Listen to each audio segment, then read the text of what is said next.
अस्सलाम वालेकुम all students, कैसे हैं आप सब? खैर वाफिस से हैं। मैं उम्मीद करता हूँ आप सब ठीक होंगे। डियर स्टूडेंट्स, आज हम एक बहुत ही important long question Lahore board का डिस्कस करने जा रहे हैं, जो कि हर साल बोर्ड में आता होता है। तो इसको आपने अच्छी तरह से समझना है। ये एक ऐसा लॉन्ग क्वेश्चन है जो बच्चों को अक्सर मुश्किल भी लगता है, लेकिन अगर आपको ये समझ आ जाए तो ये आपके लिए मुश्किल नहीं रहेगा। सो आइए डिस्कस करते हैं about law of mass action. ये एक बहुत इंपॉर्टेंट लॉन्ग क्वेश्चन है, तकरीबन हर साल ये बोर्ड में आ जाता है। इस साल भी ये आया था 2024 में। सो डियर स्टूडेंट्स, जब भी आपने कोई लॉन्ग क्वेश्चन याद करना है तो सबसे पहले आपको उसकी मेन हेडिंग्स याद होनी चाहिए, पता होनी चाहिए, तो फिर आप उसको ईज़िली कर सकेंगे। सो पहले मैंने इसकी हेडिंग्स लिख दी हैं लॉन्ग क्वेश्चंस की। ये मेन हेडिंग आपने याद करनी है, फिर उन हेडिंग्स में क्या क्या आएगा तो वो आपने याद रखना है। सो डियर स्टूडेंट्स, इसमें सबसे पहले इंट्रोडक्शन आ जाता है। तो इंट्रोडक्शन में आपने बताना है कि देयर वर टू साइंटिस्ट इन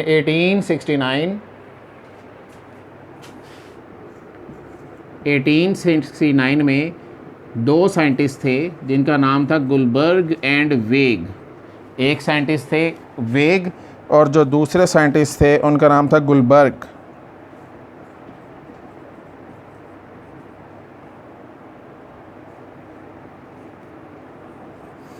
ये दो साइंटिस्ट थे और ये एक्चुअली उन दिनों में रिवर्सिबल रिएक्शंस के ऊपर स्टडी कर रहे थे, वर्क कर रहे थे।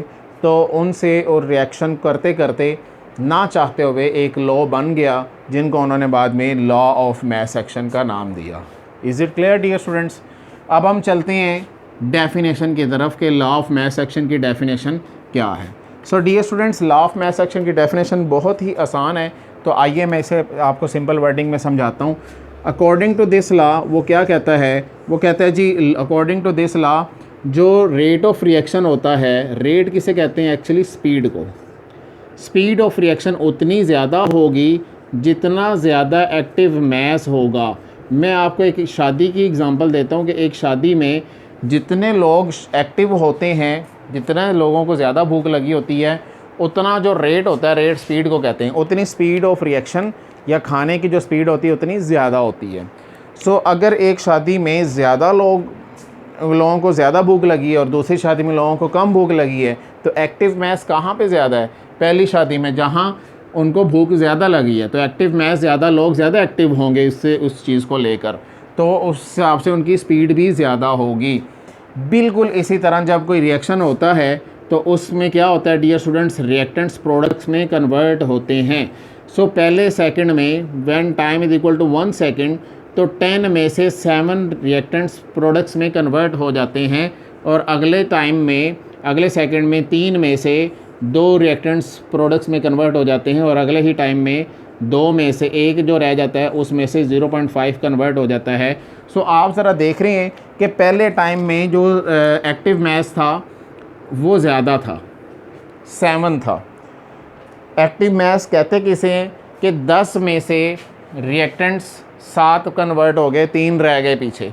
तो 7 ही क्यों कन्वर्ट हुए? 7 से ज़्यादा क्यों नहीं हुए या 7 से कम क्यों नहीं हुए? तो उसका आंसर ये है कि पहले सेकंड में 10 लोग इस काबिल थे, इस एक्टिव थे इतने कि वो प्रोडक्ट में कन्वर्ट हो सकें, तो वो प्रोडक्ट में कन्वर्ट हो गए। अगले सेकंड में बाकी जो 3 रह गए, उन्होंने भी उनको देख के जोश मारा, या हमने उनको रिएक्टेंट को हीट किया, तो वो उस इतनी एनर्जी उन्होंने गेन कर ली कि वो प्रोडक्ट में कन्वर्ट हो सकें, या उनके दरमियान बॉन्ड टूट गए तो वो प्रोडक्ट में कन्वर्ट हो गए। तो जितना ज़्यादा एक्टिव मैस होगा उतनी रेट ऑफ रिएक्शन ज़्यादा होगा। तो ये थी डेफिनेशन। आइए बुक से भी एक दफ़ा पढ़ लेते हैं। तो आपने बुक पे भी हेडिंग दे देनी है। बुक में जो आपकी पहली लाइन है वहाँ हेडिंग दे इंट्रोडक्शन की नंबर 1 के साथ, नंबर 2 डेफिनेशन। तो आपकी बुक में वो कह रहा है कि according to this law the rate at which a substance react is directly proportional to its active mass. तो यहाँ तक डेफिनेशन कर लेंगे तो काफ़ी है, लेकिन उसने आगे इससे ज़्यादा एक्सप्लेन कर दिया है, अगर वो भी याद कर लें तो ठीक है। And the rate of reaction is directly proportional to the product of the active mass of the reacting substance. इसका क्या मतलब है? ये प्रोडक्ट है किसका? रिएक्टेंट के एक्टिव मैस का, ठीक है, product of the active mass of the reacting substance. तो this is called law of mass action. तीसरी बात, इसके यूनिट्स क्या होते हैं? जो एक्टिव मैस होता है ना डियर स्टूडेंट्स, उसको हम हमेशा ब्रैकेट्स में लिखते हैं।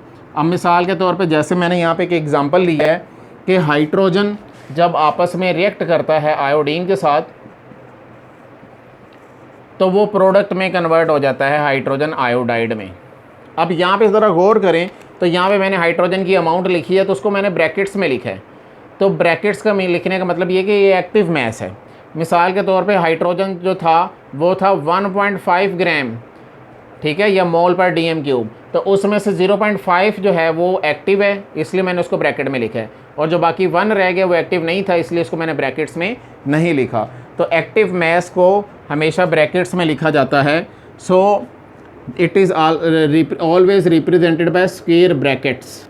ये ब्रैकेट्स में हम इसको शो करते हैं, और इसके यूनिट्स आपने याद रखना कि हमेशा क्या होंगे, मोल पर डीएम क्यूब। ये मोल, ये डेसीमीटर क्यूब, और ये माइनस का मतलब होता है पर। तो दिस इज़ कॉल्ड मोल पर डीएम क्यूब।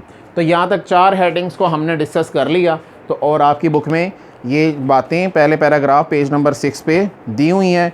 तो आपने सिर्फ ये 4 चीज़ें इसमें हाईलाइट कर लेनी है और यही 4 करनी। अब आगे है, वो कह रहा है consider for example a reversible reaction of this type. तो यहाँ पे हेडिंग दे देनी है मैथमेटिकली की, ठीक है, मैथमेटिकल एक्सप्लेनेशन। आइए इसको समझते हैं। वो कह रहा है जब रिएक्शन होगा तो आप देख रहे हैं कि इस तरफ ये जो हैं ये रिएक्टेंट्स हैं, और जो ये हैं ये क्या हैं डियर स्टूडेंट्स, ये हैं प्रोडक्ट्स। तो रिएक्टेंट्स रिएक्ट करके प्रोडक्ट्स में कन्वर्ट हो जाएंगे। सो आइए देखते हैं डियर स्टूडेंट्स। अब आपने बताना है कि जो रेट ऑफ फॉरवर्ड रिएक्शन होगा वो किसके डायरेक्टली प्रोपोर्शनल होगा, वो रिएक्टेंट ए और रिएक्टेंट बी की कंसंट्रेशन के बराबर होगा, ब्रैकेट से इसमें शो कर रहा हूँ। और जो रेट ऑफ रिवर्स रिएक्शन होगा वो किसके डायरेक्टली प्रोपोर्शनल होगा, वो concentration of product C and concentration of molar concentration of product D के बराबर होगा, ठीक है। अच्छा, अब जब प्रोपोर्शनैलिटी को इक्वालिटी में चेंज करेंगे तो कोई ना कोई कांस्टेंट भी आएगा जिसको हम कहेंगे के, और क्योंकि फॉरवर्ड रिएक्शन के लिए तो इसलिए के एफ, और यहाँ पे रिवर्स रिएक्शन का तो के आर। बाकी एस एच उसी तरह से आ जाएंगे। तो ये आ जाएगा के आर, और ये कंसंट्रेशन उसी तरह से आ जाएंगी, और इधर से ये कंसंट्रेशन भी ए और बी की उसी तरह से आ जाएंगी।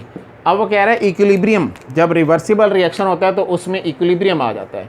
तो इक्विलिब्रियम पे क्या होगा, सो एट इक्विलिब्रियम दोनों रेट बराबर हो जाएंगे, ठीक होगी बात। दोनों रेट क्या हो जाएंगे डियर स्टूडेंट्स, बराबर हो जाएंगे। कौन कौन से, रेट ऑफ फॉरवर्ड रिएक्शन बराबर हो जाएगा रेट ऑफ रिवर्स रिएक्शन के।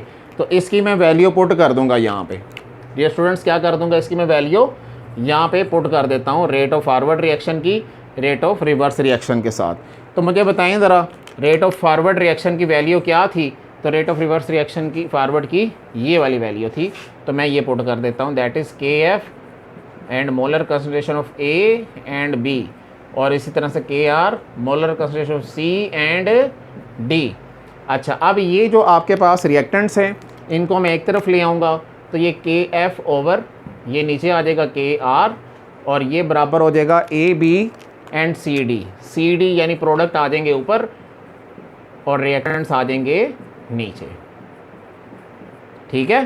तो यहाँ पे हमारा लॉ तकरीबन ख़त्म होने वाला है।